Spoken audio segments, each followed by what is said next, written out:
Adolf Hitler suffered, it seems, from a genetic disorder that stunts normal puberty. Researchers have extracted his DNA from a swatch of fabric with Hitler's blood from the sofa on which he killed himself. The details of what made Hitler act the way he did over 80 years ago have fascinated science for many years. Now, a small cloth carrying his dried blood has finally allowed experts to study his DNA, revealing surprising secrets nobody expected. This tiny sample opened a new door into his health, risks, ancestry, and the hidden weaknesses he tried to hide from the world. What was written in his genes? How much can DNA truly explain about the thoughts and struggles of one of history's darkest figures? Join us as we uncover the full details behind these discoveries. The search for Hitler's DNA. For many years, scientists around the world have been fascinated by the idea of studying the DNA of dangerous leaders and violent criminals. They believed that DNA could help explain small parts of why certain people behaved the way they did. Researchers had already studied the genomes of many historical figures, including composers like Beethoven and ancient rulers whose remains were discovered through archaeology. Each study gave them new information and more confidence that DNA could reveal new truths. So, when the idea of looking into Adolf Hitler's DNA was first mentioned, it created both curiosity and fear. Hitler was not just another person in history. His actions led to the death of millions, and even scientists worried that touching anything linked to him would cause controversy. But as the years passed, a small group of experts began to think differently. They felt that if so many other historical figures had been studied, then it made no sense to treat Hitler as someone who must forever remain untouched. A geneticist named Dr. Turi King said that she spent a long time thinking about whether she should join the project. She understood the risks and knew some people would judge her for even taking part. But at the same time, she believed that science should explore every question without fear. She reminded herself that DNA is simply DNA, no matter who it belongs to. The journey began when researchers found a rare item, a small piece of blood-stained cloth. This cloth had been cut from a place connected to Hitler during a very important moment in history. For many years, the cloth had been kept safely, almost forgotten. But once experts realized it likely carried Hitler's dried blood, everything changed.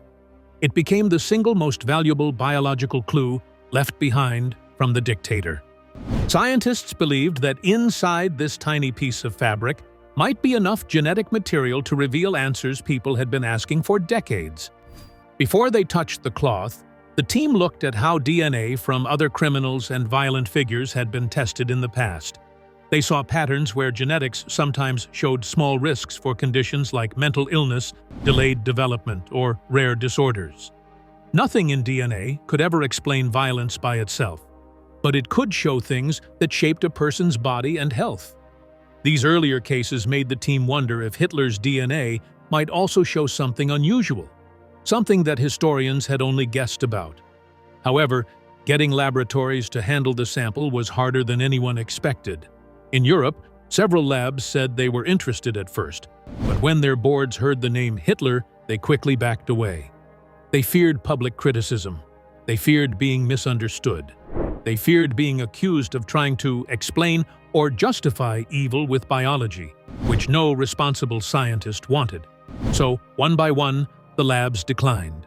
Finally, 2 labs in the United States agreed to help under strict rules and with total scientific honesty. The cloth was handled with great care. Because contamination could ruin everything, 2 separate labs performed the sequencing. Their goal was to check and recheck until they were sure the results were real. Dr. King did not personally hold the cloth or do the sequencing herself. Instead, she guided the entire process, making sure every step was correct.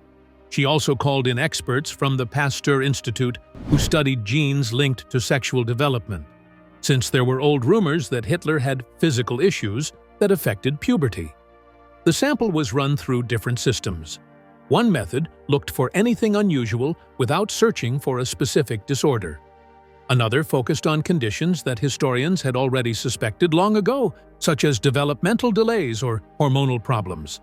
As they analyzed the results, the scientists felt both excitement and fear. They wanted answers, but they also worried about how the world would react once the truth was revealed. The search for the secret within Hitler's DNA became almost like a puzzle. Every test brought them closer to something unexpected. The team talked again and again about ethics, responsibility, and how careful they needed to be. They knew the world was full of strong opinions about Hitler, and they did not want the results to be twisted or used in harmful ways. Their goal was simple: to study the DNA the same way they would study anyone else's. Finally, after years of work, the labs confirmed they had successfully sequenced Hitler's DNA. It was a world first. No one had ever looked at his genome before. Inside that tiny cloth was the biological blueprint of a man whose decisions had shaped history in terrible ways. And now, for the first time, experts were ready to read it. What they discovered next surprised even the scientists. The unsettling DNA findings. The first major discovery came from the team at the Pasteur Institute. They noticed a rare deletion in a gene called PROC2. This deletion is strongly linked to Kallmann syndrome, a condition that affects sexual development and puberty.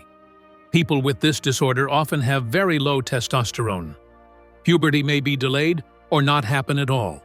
In some cases, around 5 to 10%, the condition can cause extremely small genital development. For many years, there had been rumors that Hitler had physical issues in this area. Some soldiers during World War I reportedly teased him about it. There were also old medical notes suggesting he had an undescended testicle. Nothing had ever been proven. But now, the DNA revealed a biological reason that matched those scattered historical claims. The scientists were careful and repeated many times that DNA cannot tell the whole story. They could not say exactly what Hitler looked like, only that the genetic deletion made the old rumors more believable. But this discovery went deeper than physical traits. Historians had long wondered why Hitler showed no clear signs of intimate relationships or romantic attachment. While other Nazi leaders had wives, children, affairs, and active personal lives, Hitler did not. He seemed completely devoted to politics, speeches, and power. The historian working on the project, Alex Kay, believed this lack of private life made Hitler different from anyone else in the Nazi leadership. He suggested that the disorder might help explain why Hitler never formed normal relationships. It may have left him emotionally distant, socially withdrawn, or uncomfortable with intimacy. The team then looked at another part of the genome: polygenic risk scores. These scores show genetic tendencies for certain mental health conditions, but they do not diagnose anyone. The researchers compared Hitler's DNA to a large Danish population and found that he ranked in the top 1% for genetic risk linked to schizophrenia, autism, and bipolar disorder. This shocked the team. They had never seen someone score that high in all three categories at once. Still, they repeated again and again that a genetic risk is not the same as having the disorder. There was only about a 5% chance that Hitler would have been diagnosed with any one of those conditions. But even with those cautions, the findings created new conversations. Historians had long written about Hitler's childhood trauma, how most of his siblings passed away young, how he was beaten by his father, how he lived through deep emotional wounds before age 18. These life events, combined with possible genetic risks, painted a fuller picture. The scientists insisted that DNA cannot explain violence. Most people with these genetic markers never harm anyone. Instead, the results suggested that Hitler's personality was shaped by a rare mix of genetics, childhood trauma, environment, and the political ideas around him. Another discovery involved Hitler's ancestry. There had been rumors for many years that he might have Jewish heritage because of his extreme anti-Semitism. But the genome confirmed that his ancestry was Austrian-German, just as he always claimed during his lifetime. This finally ended that long-standing speculation. The more the scientists studied the genome, the more they realized how strange and rare Hitler's genetic pattern was. There was no single dictator gene. Nothing in the DNA could explain the horrors he later created. But the unusual combination of medical conditions, psychological risks, and a traumatic childhood gave a clearer understanding of the man behind the crimes. Still, this discovery gave history something rare.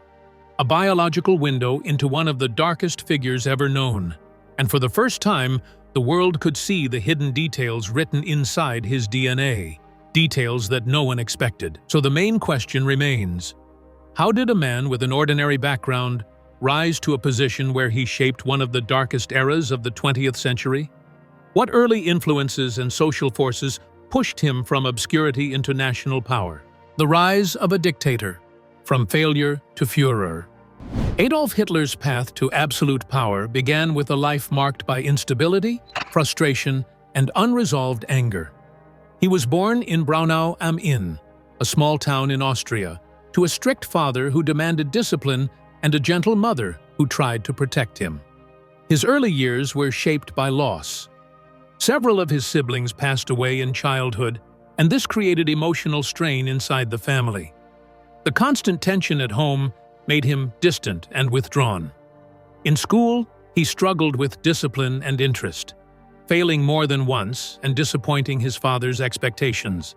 His dream was to become a painter, but when he applied to the Vienna Academy of Fine Arts, he was rejected multiple times.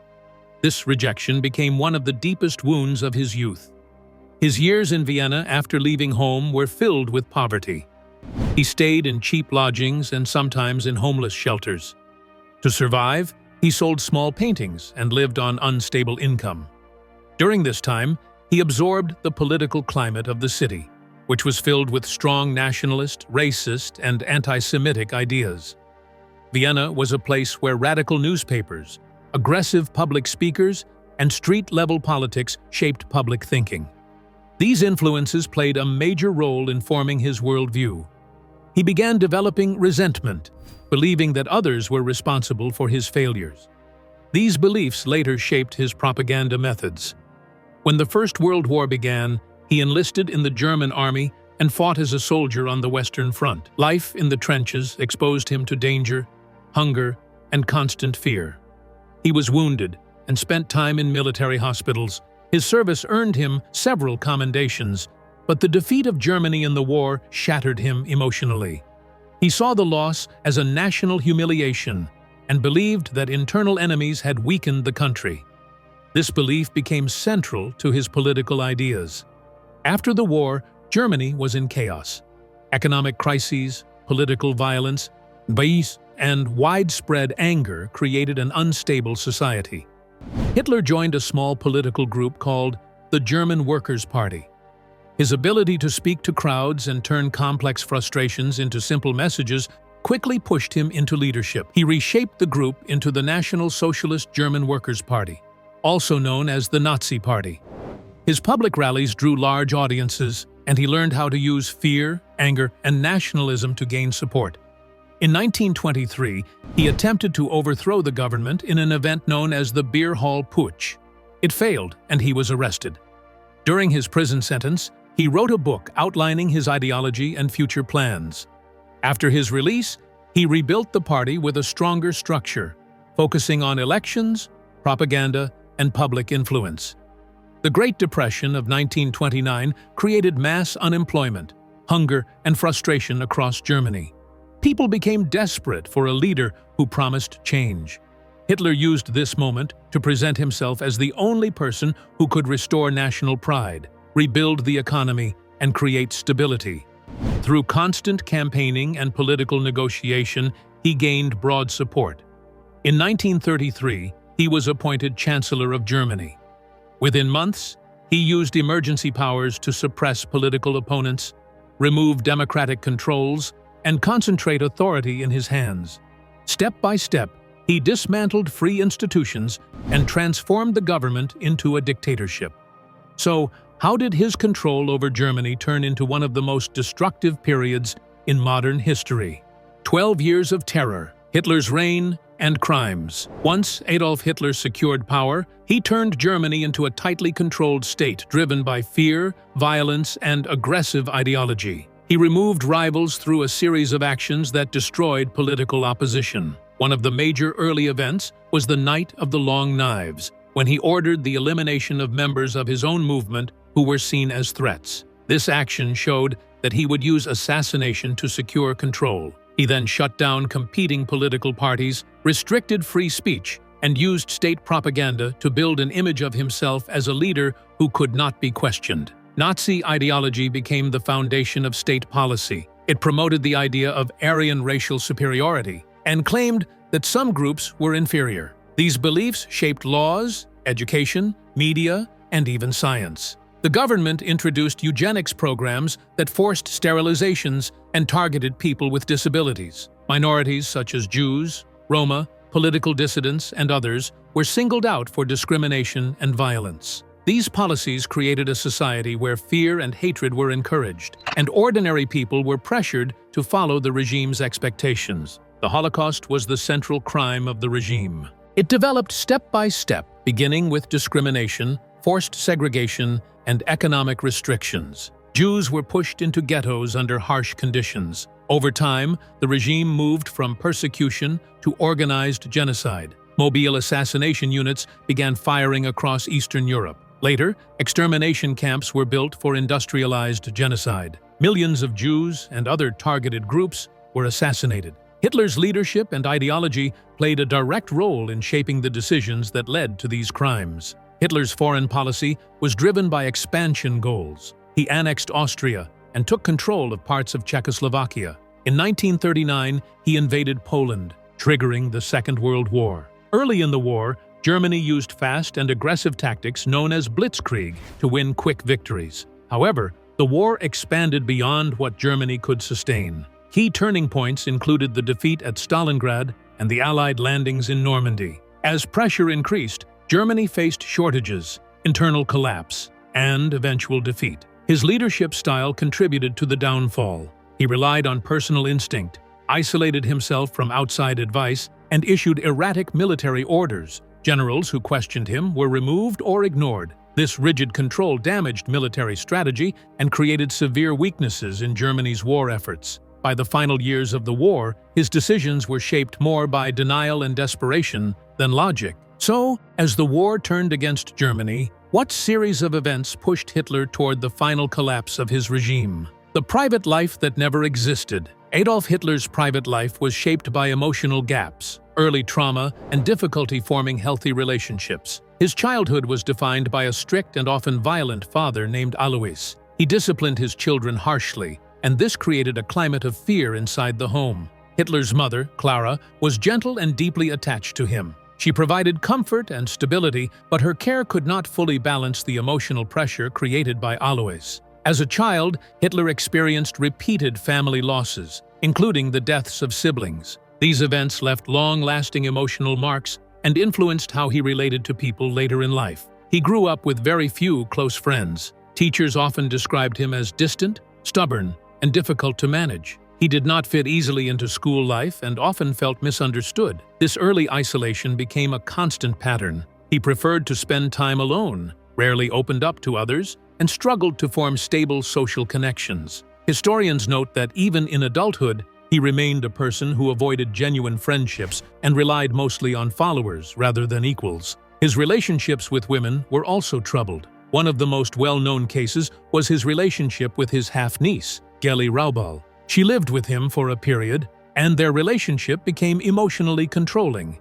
He insisted on supervising her movements and limiting her independence. Historians describe his fixation on her as unhealthy, marked more by control than affection. Her death in her early 20s deeply affected him and added to his lifelong emotional instability. Eva Braun entered his life later and stayed with him for more than a decade. She lived mostly in the background, kept away from political meetings, and treated like a private companion rather than a public partner. There is little evidence of a traditional romantic relationship. Some historians link this emotional distance to the possibility of underlying medical or psychological conditions discussed in scientific studies. These comparisons focus on behavioral patterns rather than any confirmed diagnosis, emphasizing how unusual his relationships were for a man of his position. His daily lifestyle was highly structured. He followed strict routines, ate a vegetarian diet, and became increasingly dependent on various medicines.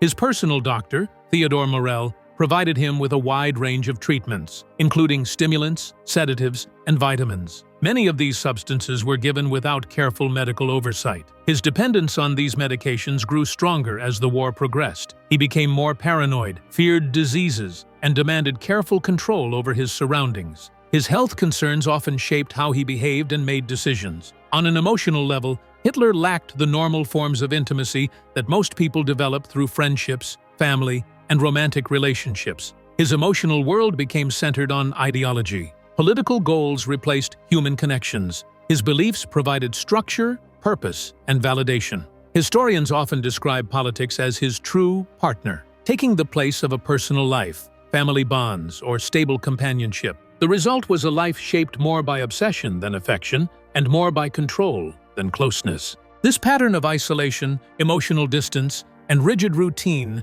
contributed to the harshness of his worldview and created an environment where extreme ideas could grow without challenge. But how did a man so isolated and unstable guide Germany into its final and most destructive collapse? The collapse, final years, and death in the bunker. The last years of Adolf Hitler's life were shaped by military defeats, failing health, and growing isolation. The turning point in the war came as Allied forces pushed across Europe. The German army suffered losses on several fronts. Air raids destroyed cities, factories, and transportation networks. The country that he once promised to rebuild was now in ruins. By the time Soviet forces approached Berlin, the German Reich had already begun to fall apart. Hitler's health declined sharply during these years. Observers noticed tremors in his left hand, stiff movements, and increasing weakness. He became more withdrawn and impatient. His thinking grew less stable as he refused to accept the military reality. His doctor,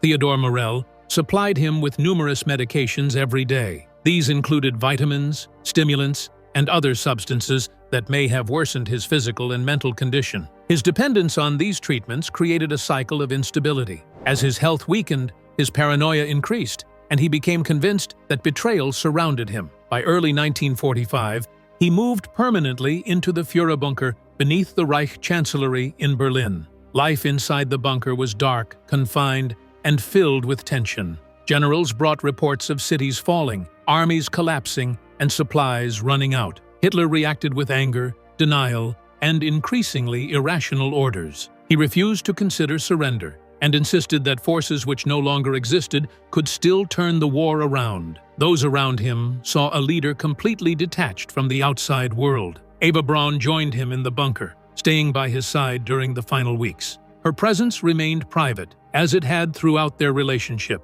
In the last hours of the regime, they were married in a small ceremony conducted inside the bunker. This event happened while explosives shook the city above, and Soviet soldiers moved closer to the center of Berlin. On April 30th, 1945, facing total defeat, Hitler and Eva Braun took their own lives. Their bodies were carried outside the bunker, covered with fuel, and set on fire by members of his staff as he had instructed. Soviet forces reached the area shortly after and found the remains. Over time, fragments of evidence, including dental records, confirmed the identification. Many objects from the bunker were collected by Soviet authorities. Some were later stored in military archives in Moscow, where they remained for decades. The conditions surrounding the final days explain how various materials from the bunker survived, including personal items made of fabric, paper, or metal. These items were removed quickly, sealed in containers, and preserved in controlled environments.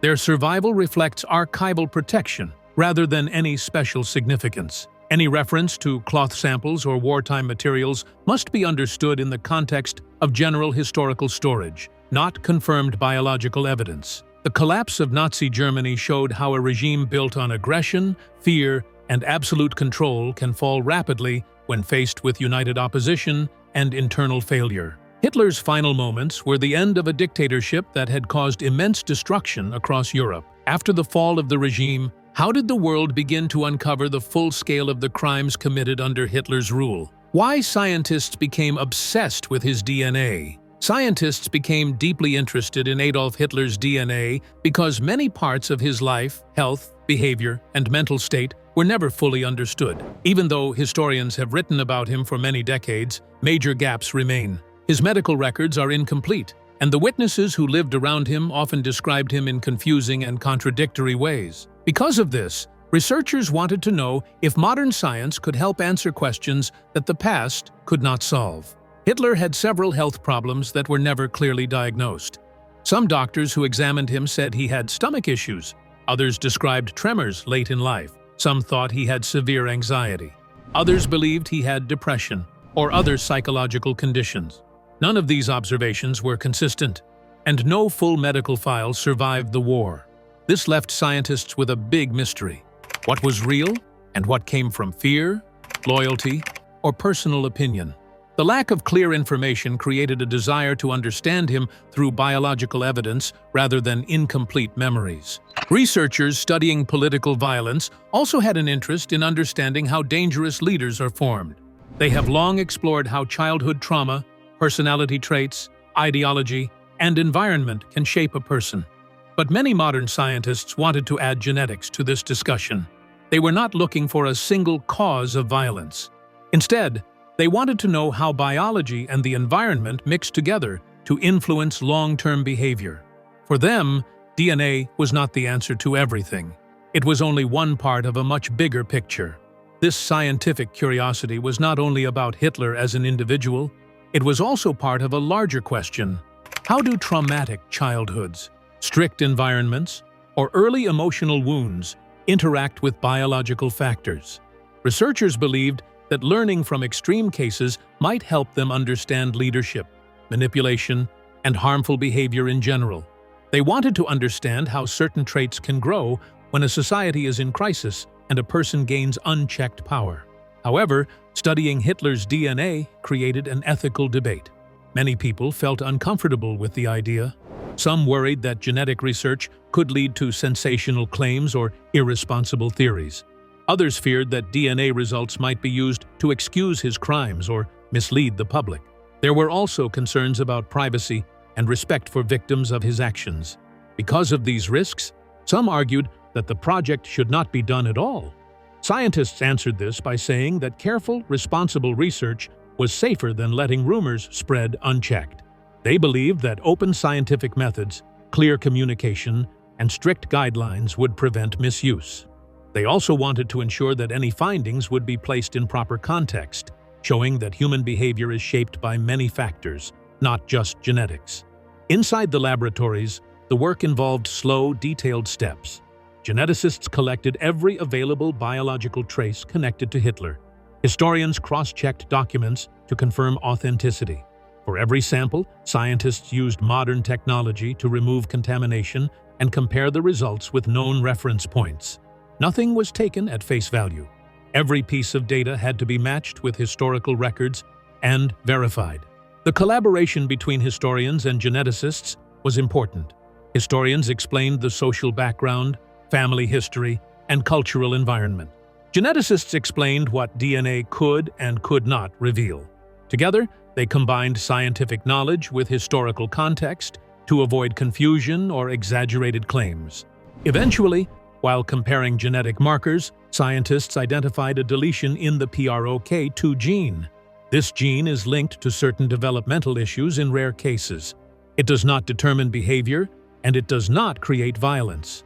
However, understanding this deletion helped researchers revisit questions about his emotional world, his relationships, and his difficulty forming normal connections. They did not claim that DNA shaped his choices. They only said that this biological detail added one more piece to a complicated picture. So, if one small piece of DNA can reshape old questions, what happens when the world finally asks what these findings truly mean for our future? Understanding biology without forgetting history. The study of Adolf Hitler's DNA sparked global attention, not because scientists hoped to rewrite history, but because they wanted to understand what genetics can and cannot explain about dangerous behavior. Modern research makes it clear that DNA shows tendencies, not destiny. A person's actions come from many sources: childhood experiences, social pressure, political events, personal choices, and opportunities. No single gene can create cruelty or kindness. DNA is only one part of a much bigger human story. When researchers examined his genetic information, they did not expect it to reveal answers to every question about his life. Instead, The goal was to see how biology fits into long-running debates about his personality, his inner world, and his difficulty forming close relationships. Historians already knew that he had a childhood filled with trauma, a complicated emotional life, and growing isolation as an adult. The DNA findings helped connect these known facts with scientific evidence, making explanations stronger and more complete. One of the main lessons from this research is that Hitler was not born a violent political figure. He did not come into the world with a clear path toward destruction. Many life events shaped him: strict parenting, emotional wounds, early losses, failed ambitions, and the political environment of Germany after the First World War. Social anger, economic crisis, nationalism, and his own personal goals allowed him to rise. DNA cannot explain these events. It can only show small biological traits that interact with the world around him. Some people hoped that the genetic data might provide an explanation that made the past easier to understand. But the truth is more complex. The research confirmed that he made conscious choices. He followed an ideology. He used power to harm others. These decisions came from beliefs, not biology. The DNA results helped scientists focus on how emotion, trauma, culture, and opportunity shape leadership. But they did not change the basic truth of what he did. If you enjoyed this video, like and subscribe, and also click the next video shown on your screen.